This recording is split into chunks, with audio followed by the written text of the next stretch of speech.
박수로 하나님 앞에 영광 올려드립니다. 기도합니다. 하나님 감사합니다.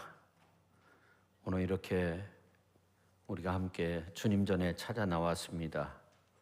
찬양으로 하나님 앞에 영광 올려드리게 하시고 이 시간 우리가 말씀을 통해 은혜 받고자 합니다. 성령께서 우리의 마음을 열어주시고 큰 은혜의 시간으로 함께하여 주옵소서.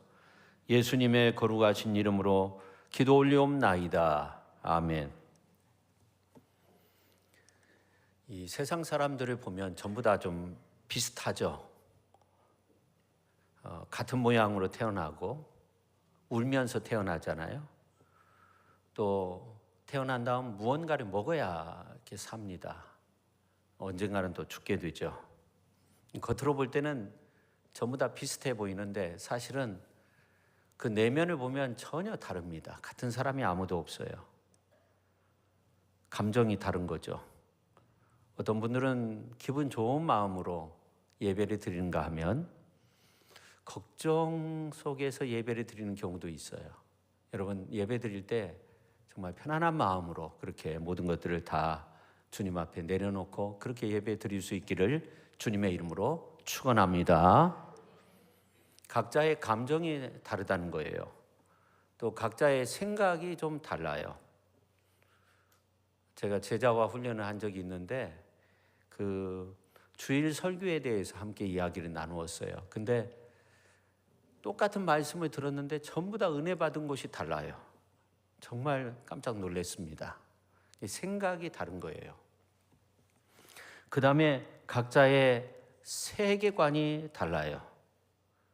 이 세계관이라고 하는 것은 세계와 인간에 대한 지식과 경험을 의미 있게 사상으로 짜여진 거, 그렇게 표현할 수 있는데 좀 어렵긴 한데, 그래서 이 세계관이라고 하는 것은 내가 세상에 대해서 어떻게 반응하느냐 한 세 가지로 말씀드릴 수가 있는데, 첫 번째 부류의 사람들은 피해적 의식 속에서 살아요. 모든 사건이 나를 괴롭힌다는 거예요.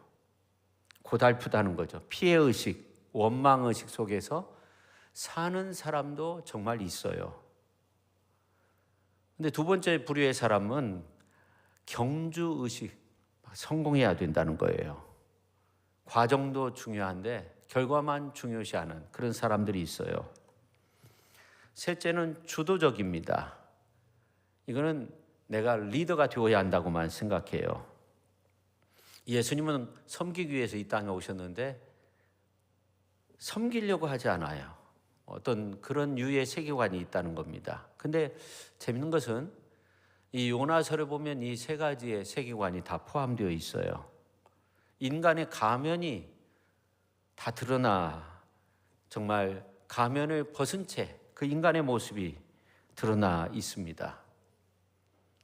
러시아의 심리학자 비고츠키라는 사람이 인간의 특징은 다분히 의도적이다 하는 거예요. 동물은 그렇지 않은데 인간은 좀 의도적으로 행동한다는 거예요. 근데 요나서는 그러한 어떤 의도적인 거, 이러한 인간의 특징이 벗겨져 있습니다. 1장에 있는 말씀을 보면 하나님의 낯을 피하려는 인간의 모습이 드러나 있습니다. 하나님의 말씀을 거부하는 인간의 모습이 나옵니다. 니느웨로 가라 했지만 다시스로 가는 배를 타고 배가 깨어질 듯한 풍랑 상황 속에서도 이 요나는 배 밑창에 가서 잠에 빠져 있었어요.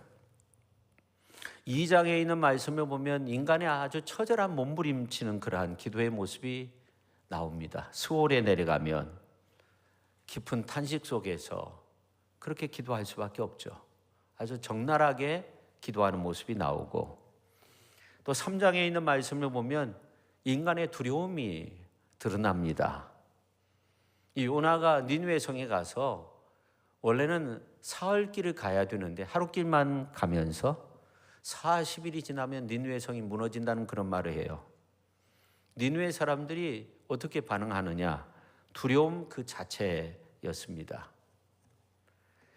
우리가 3장 5절부터 9절에 있는 말씀을 보면 알 수 있는데, 5절에 있는 말씀을 보면 니느웨 사람들이 하나님을 믿고 금식을 선포하고 높고 낮은 자를 막론하고 굵은 베옷을 입었다고 그렇게 말씀하고 있어요. 8절에 있는 말씀을 보면 짐승까지, 사람이든지 짐승이든지 왕이 선포해서 아무것도 먹지 못하게, 그러면서 하나님 앞에 회개합니다. 이 말씀을 볼 때 요나 선지자가 이제 앞으로 40일이 지나면 니느웨가 무너지리라 그렇게 말씀했을 때 니느웨 성 사람들은 전부 다 두려움으로 받아들였다는 것을 알 수 있습니다. 심지어 이제 동물들도 밥을 주지 않고 물을 마시지 않고 회개했어요. 이방 나라에서 놀라운 일이 벌어진 겁니다. 또 요나서 4장에 있는 말씀을 보면 요나가 하나님을 싫어하는 그러한 모습으로 성내며 원망하는 이러한 모습을 보게 됩니다. 4장 1절 3절에 있는 말씀을 보면 특별히 이제 성을 내면서 하는 말이 뭐냐면 3절에 보면 여호와의 원하건대 이제 내 생명을 거두어 가소서, 사는 것보다 죽는 것이 내게 나음이니이다 그렇게 말을 합니다. 이 비슷한 모습이 창세기 4장의 말씀을 보면 나오는데 이 카인이 하나님을 향해서 분을 품고 있었어요. 하나님께서 가인의 그 제물을 받지 아니하셨을 때 안색이 변한 가운데 있었어요. 그때 하나님께서 말씀하십니다. 내가 분하여 하면 어찌 됨이며 안색이 변하면 어찌 됨이냐 그렇게 말씀하시죠. 근데 요나서 4장 1절에 있는 말씀을 보면 요나가 매우 싫어하고 성내며 그렇게 말씀하고 있어요. 그리고 하나님을 향해 원망의 말을 쏟아붓습니다. 이것은 감히 하나님 앞에서 할 수 없는 그야말로 인간의 가면이 벗겨진 그 내면의 항거라고 그렇게 말할 수 있습니다. 우리가 보통 요나 하면 불순종한 요나와 같이도 방황하던 나에게 그런 복음 가사가 있잖아요. 그래서 요나 하면 불순종한 사람, 거기에서 멈춰지는데 우리가 이제 4장 1절에 있는 말씀을 보아도 요나가 매우 싫어하고 성냈으니까, 근데 예수님은 이 요나에 대해서 불순종의 대명사라고 믿음 없는 사람이라고 그렇게 표현한 적이 없어요. 이 마태복음서 12장에 있는 말씀을 보면 예수님은 요나를 예수님의 표적의 대명사로 그렇게 말합니다.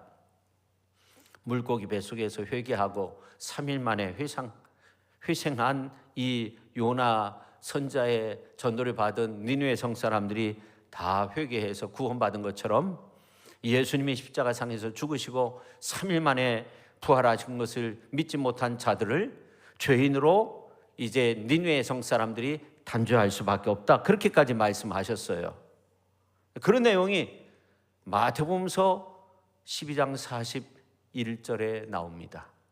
또 42절에 있는 말씀을 보면 심판 때에 남방 여왕 일어나 이 세대 사람을 정죄하리니 이는 그가 솔로몬의 지혜로운 말을 들으려고 땅끝에서 왔음이거니와 솔로몬보다 더 큰 이가 여기 있느니라 그렇게 말씀하고 있어요.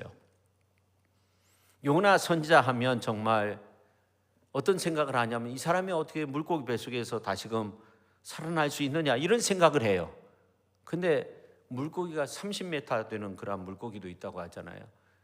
또 일정 정도 이제 먹이를 먹으면 저장하는 그런 창고 비슷한 곳이 그 대왕고래 같은 경우는 그런 곳이 있다고 하잖아요. 아무튼 이제 그래서 어떻게 살아나느냐 이렇게 생각을 하는데 예수님은 요나의 행적과 니느웨 사람들이 회개해서 하나님의 진노가 멈춰졌다는 이러한 사실을 역사적인 사건으로 보았습니다. 그뿐만 아니라 솔로몬이 지혜의 사람이었고 스바 여왕이 땅끝에서 솔로몬에게 지혜를 얻기 위해서 왔지만 예수님 당시 이스라엘 사람들은 이미 그들과 함께 계시는 지혜의 근본이신 예수 그리스도를 보면서도 율법과 교만의 가득 찬 나머지 복음에 귀 기울이지 않고 예수 그리스도를 거부함으로 마지막 날에 스바 여왕으로부터 송사당할 것이다. 그런 말씀을 하셨어요.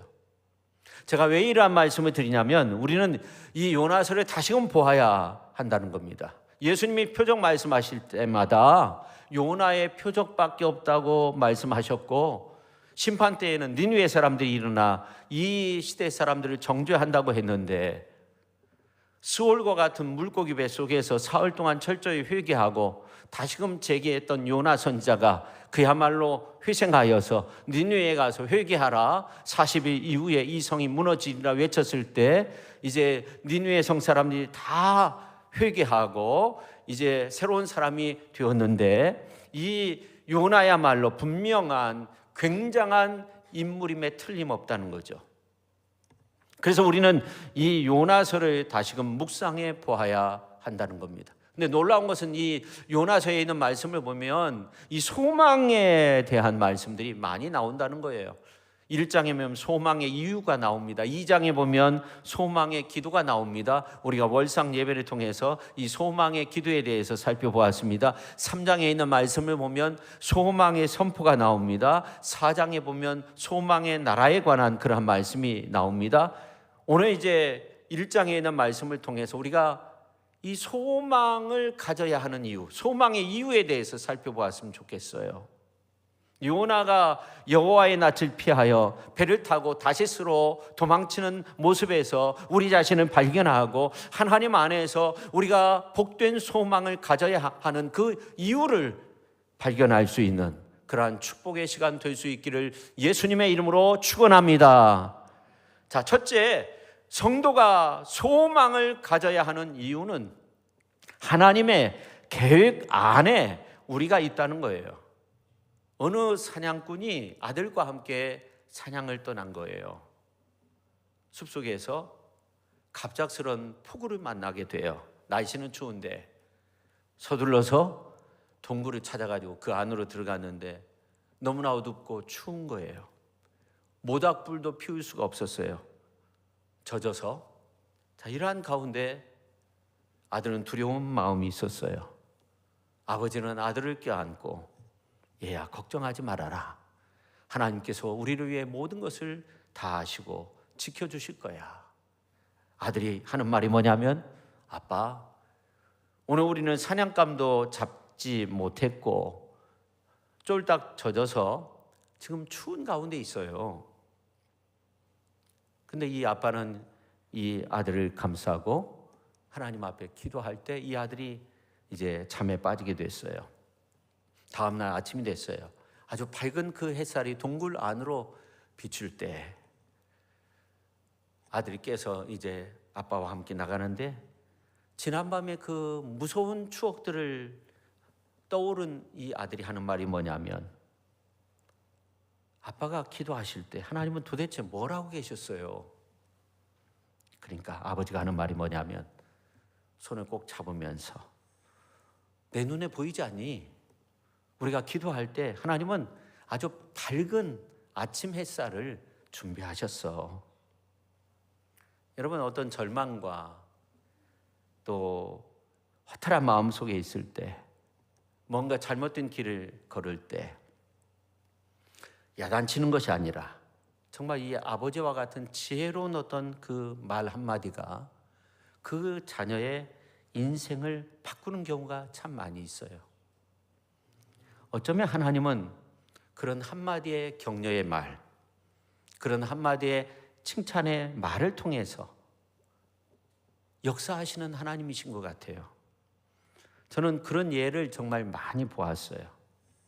그 한마디의 말을 통해서 설교 안에서도 마찬가지고 대화 가운데 그 한마디의 말을 통해서 다시금 희망을 얻고 소망을 얻고 다시금 일어서서 위대한 역사를 이루는 그러한 사람들을 많이 보았습니다. 하나님은 그 한마디의 격려의 말, 칭찬의 말, 소망 주는 그 말을 통해서 하나님은 역사하시는 것 같아요. 그래서 우리는 이 긍정의 언어를 사용할 수 있어야 됩니다. 옆에 분한테 긍정의 언어를 사용합시다. 할렐루야. 우리 인간은 이 폭풍 앞에서 무력합니다. 참으로 무력한 인간이지만 폭풍으로 헤치고 앞을 향해 항해해야 하는 것도 우리 인간의 모습 아닙니까? 근데 그 폭풍으로 이겨낼 수 있는 힘이 어디에 있단 말입니까? 주변 사람들의 격려와 위로의 말 한마디를 통해서 다시금 소망을 얻게 되는 거예요. 밤새도록 동굴에서 떨다가 아침 햇살을 바라보고 나오면서 투덜거릴 때 이렇게 말했잖아요. 내 눈에 보이지 않느냐? 하나님이 우리를 위해서 이 아침 햇살을, 밝은 이 햇살을 만드셨단다. 그 지혜로운 말이죠. 때로는 칭찬의 말, 격려의 말을 통해 하나님이 역사하신다는 거예요. 다시스로 가는 배 선장과 사공들의 모습을 우리가 볼 수 있는데, 이 폭풍 앞에서 무기력해지는 이러한 모습을 보는데, 오늘 이제 4절과 5절에 있는 말씀을 보면, 4절 말씀을 보면 바다 가운데 큰 폭풍이 일어나 배가 막 깨지게 됐어요. 그래서 이제 침몰되고 배가 깨지게 되니까 이 배를 가볍게 하려고 배 안에 있는 물건들을 다 던졌어요. 복음서에 보면 예수님이 탄 배에도 이 비슷한 일이 일어났어요. 그때 예수님은 어떤 일을 했어요? 우리가 마가복음서 4장 38절에 있는 말씀을 보면 예수님은 배 고물, 배 뒤편에 베개를 베고 주무셨어요. 베개를 뱉다고 성경에 나와 있어요. 제자들이 와서 선생님, 우리가 다 죽게 되는 거 왜 돌보지 아니하십니까? 예수님을 깨울 때 일어나 바람과 파도를 꾸짖어 잔잔케 하시고 하시는 말씀이, 어찌하여 이렇게 무서워하느냐? 너희가 어찌 믿음이 없느냐? 그렇게 꾸짖었어요. 말씀 그대로예요. 마가복음 4장 40절에 보면 그대로 말씀하고 있어요. 요나가 탄 배가 바람과 파도로 인해서 파손되거나 침몰 직전까지 이르렀을 때 배에 탄 사공들은 어떻게 했습니까? 자신들의 물건을 바다에 던졌습니다. 그런데 요나는 배 밑창에 들어가서 깊이 잠들어 있었습니다. 선장이 가서 자는 자여 왜 이렇게 자고 있느냐? 일어나서 너 하나님께 구하라. 혹시 하나님이 우리를 생각하자 우리를 망하지 아니하도록 우리를 이끌어 주시지 아니하겠느냐? 그렇게 말합니다. 풍랑이 더 심하게 몰아치니 이 재앙이 누구 때문인가 제비 뽑자는 거예요. 이 선원들은 대부분 페니키아 사람들이었는데 이들은 제비 뽑기를 많이 했다고 해요. 요나가 뽑혔어요. 선원들이 배에 탄 요나를 추궁하기 시작합니다. 오늘 8절에 있는 말씀을 보면 너는 어디 사람이냐? 생업이 무엇냐? 왜 이 배에 탔느냐 하는 거죠. 내 나라가 어디냐? 요나가 대답합니다. 나는 히브리 사람이라는 거예요. 바다와 육지를 지으신 하늘의 하나님 여호와를 경외하는 자라고 그렇게 말합니다. 그리고 자조증을 이야기합니다. 요 나 때문에 우리가 풍랑 만난 거요. 나 때문이라는 거예요. 그러니까 요나는 영적으로 무감각하거나 잠자고 있었던 것이 아니에요. 바다와 육지를 지으신 하늘의 하나님 여호와를 경외하는 자로서 하나님의 낯을 피해가고 있었던 거죠. 근데 11절에 있는 말씀을 보니까 바다가 점점 흉흉한지라 그렇게 말씀하고 있어요. 그러나 사람들이 힘써 노를 저어가지고 이 배를 육지 가까운 곳으로 돌리려고 했는데 점점 더 흉흉함으로 그렇게 할 수 없었던 거예요. 이제 선원들이 기도합니다. 14절에 있는 말씀을 보면 여호와여 구하고 구하오니 이 사람의 생명 때문에 우리를 멸망시키지 마옵소서. 무죄한 피를 우리에게 돌리지 마옵소서. 주 여호와께서는 주의 뜻대로 행하심이니이다. 그리고 오늘 15절에 있는 말씀을 보면 요나를 들어 바다에 던짐에 바다가 뛰노는 것이 곧 그친지라 그렇게 말씀하고 있습니다. 요나는 풍랑의 원인과 배에 탄 사람들의 그 살 길이 어디에 있는지 다 알았던 거죠. 여러분, 요나와 같은 그러한 상황 속에 직면했을 때 과연 요나와 같은 그런 마음의 자세를 가지고 있는 사람들이 어디 있겠어요? 요 나 때문이 아니라 요 너 때문이다. 요 너의 사람들이 너무나도 많이 있죠. 요나는 그러지 않았어요. 나 때문이라는 거예요. 나를 바다에 던지면 바다가 고요해진다는 겁니다. 근데 이런 요나를 위해서 17절에 보니까 여호와께서 뭐라고 말씀하고 있어요? 큰 물고기를 예비하사 요나를 삼키게 하셨다, 그렇게 말씀하고 있어요. 하나님은 요나의 그 앞일을 다 아셨던 거예요. 여러분, 우리가 폭풍만 쳐다보면 안 돼요. 하나님을 바라보셔야 되는 거예요. 하나님을 알면 소망이 커지는 거예요. 폭풍 속에서도 하나님의 뜻을 아셔야 돼요. 그때 우리에게 평화가 임하게 되는 줄로 믿으시기를 바랍니다. 구원은 하나님께 달려있는 거예요. 구체적으로 말씀드리면 어떤 어려움 속에서도 우리는 하나님께 소망을 두고 그 가운데서 살아야 하는 겁니다. 세상은 요동쳐도 하나님은 요동치지 않습니다. 하나님은 풍랑도 계획하신 거예요. 하나님은 풍랑 속에서도 당신의 계획을 드러내셨어요. 오늘 9절에 있는 말씀처럼 오직 하나님만이 바다와 육지를 지으신 하늘의 하나님 되십니다. 그래서 하나님께서 아주 잔잔하게 만드셨어요. 요나를 위해서 큰 물고기를 예비하셨어요. 여러분, 우리가 찬송가 373장을 보면 이런 가사가 있어요. 2절에 보니까 큰 물결 일어나 나 쉬지 못하나 이 풍랑으로 인하여 더 빨리 갑니다. 그런 것 같아요. 풍랑이 오고 혼란이 오고 여러 가지 어려움이 와도 여러분, 소망 잃지 마세요. 소망을 굳게 잡으세요. 여러분, 흔들리지 마세요. 바람과 파도가 출렁이는 거지 하나님은 그렇잖아요. 하나님은 요동치 않는 분이에요. 고요한 바다로 저 천국을 향할 때 주 내게 수붕 주시니 참 감사합니다. 2절 같이 한번 불러보죠.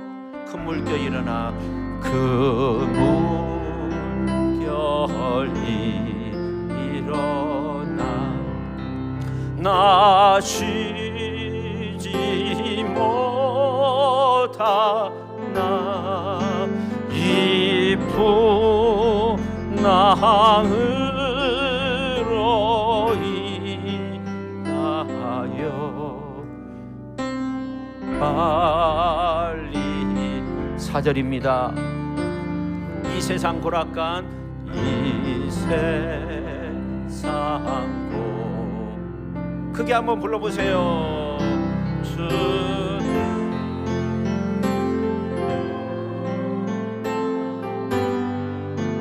내 몫이 없을 때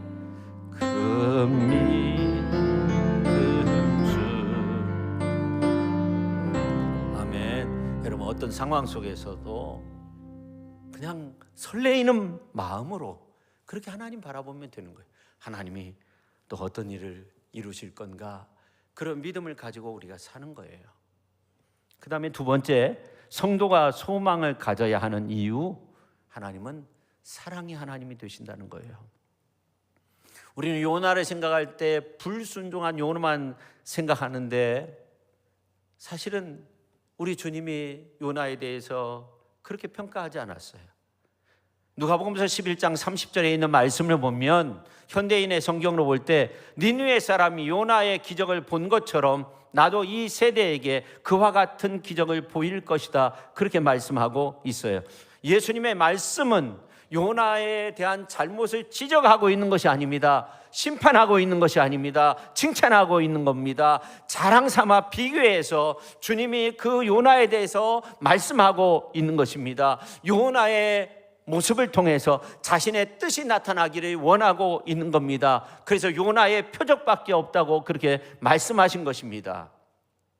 오늘 이제 3절에 보면 이 요나는 여호와의 얼굴을 피하려고 다시스로 간 거예요. 여호와의 얼굴이라는 이 얼굴은 파님이라는 말로 기분, 감정, 성격을 나타내는 그런 말입니다. 하나님께서 하시는 그 처사 못마땅하다는 겁니다. 그래서 이 니느웨는 동쪽인데 서쪽 욥바로 갔고 배를 타고 다시스로 도망친 거예요. 하나님은 말씀을 이루시는 질서의 하나님이기 때문에 하나님은 순종하는 자를 기뻐하세요. 불순종 아들들 가운데서 역사하는 영이 사단이라고 성경은 그렇게 말씀하고 있어요.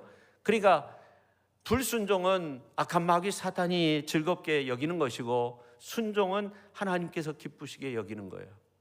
그래서 누가복음서 1장에 있는 말씀을 보면 천사 가브리엘이 마리아에게 나타나 은혜를 입은 자여 내가 잉태하여 아들을 낳으리니 그 이름을 예수라 하라 하였을 때 주의 여종이 오니 말씀대로 내게 이루어지이다. 마리아가 대답했을 때 이 마리아의 순종을 보고 우리 하나님께서 얼마나 기뻐하셨을까요? 그럼 요나는 어떤 사람일까? 불신앙의 사람입니까?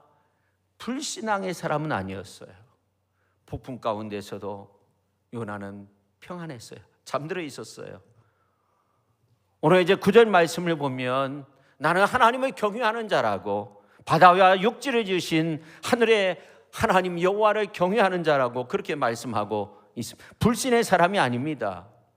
그럼 왜 다시스로 가는 배를 탔습니까? 하나님이 가서 외치라 한 성읍이 니느웨 성읍이었습니다. 원수나라 성읍이었습니다. 원수나라 수도였습니다.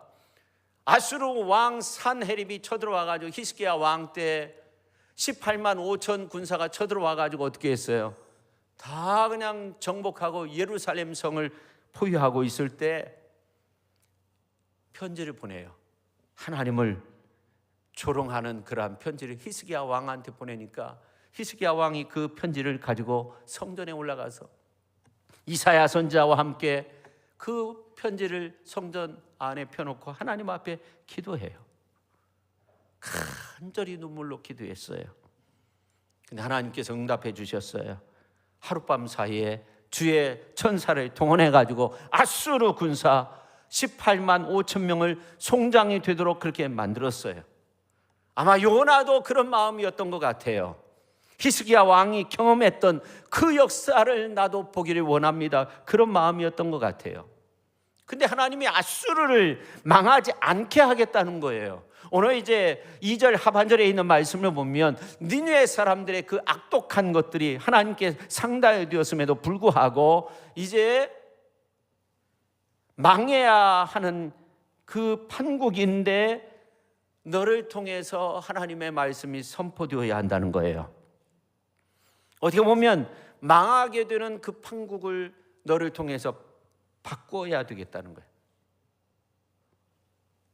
그야말로 요나가 매국노되라는 거죠. 그런 상황 아닙니까? 그러기에 요나가 여호와의 얼굴을 피한 이유는 하나님의 그 무한한 사랑, 하나님께서 펼치신다는 이 사실을 인정할 수가 없었던 거죠. 도저히 나는 인정이 안 돼 하는 거죠. 야훼 하나님이 니느웨 성읍에 가서 외치라 했을 때 와임이 왜 내가 가야 되냐는 거예요. 여호와의 낯을 피하자, 도망가자, 도망치자 하는 거예요. 우리도 하나님에 대해서 아는 것보다 사실은 대해서가 아니라 하나님을 알아야 돼요. 하나님 대해서가 아니라 하나님을 알아야 돼요. 여러분, 저와 여러분도 똑같이 멸망받을 그러한 존재 아닙니까?